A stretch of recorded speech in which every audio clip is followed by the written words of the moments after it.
தமிழக அமைச்சர் காமராஜ் மீதான புகார் குறித்தும் அதன் பின்னணி பற்றியும் வழக்கின் போக்கு குறித்தும் இப்பொழுது பார்க்கலாம்.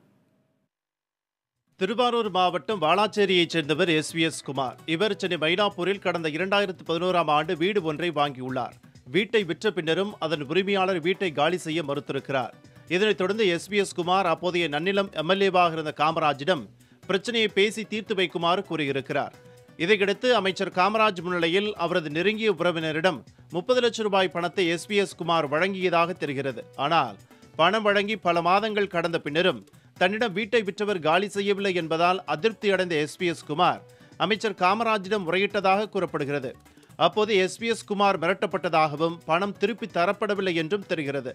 இதனால் கவலையில் ஆழ்ந்த எஸ் குமார் 2011ஆம் ஆண்டு டிசம்பர் மாதம் அப்போதைய மன்னார்குடி டிஎஸ்பியாக இருந்த அறிவானந்தத்திடம் புகார் அளித்திருக்கிறார். ஆனால் அந்த புகாரின் மீது காவல்துறையினர் நடவடிக்கை எடுக்கவில்லை என கூறப்படுகிறது. இதனையடுத்து அமைச்சர் காமராஜ் மீது வழக்கு பதிவு செய்ய கோரி எஸ் குமார் சென்னை உயர்நீதிமன்றத்தில் 2012ஆம் ஆண்டு வழக்கு தொடர்ந்தார். புகார் மீது விசாரணை நடத்தி நடவடிக்கை எடுப்பதாக காவல்துறை அளித்த உறுதிமொழியை ஏற்று 2015ஆம் ஆண்டு உயர்நீதிமன்றம் வழக்கை முடித்து வைத்தது. இதற்கிடையே கடந்த ஆண்டு நடைபெற்ற தமிழக சட்டப்பேரவை தேர்தலில் நன்னிலம் தொகுதியில் அமைச்சர் காமராஜை எதிர்த்து எஸ் குமார் மனு தாக்கல் செய்து அதுவும் தள்ளுபடியானது.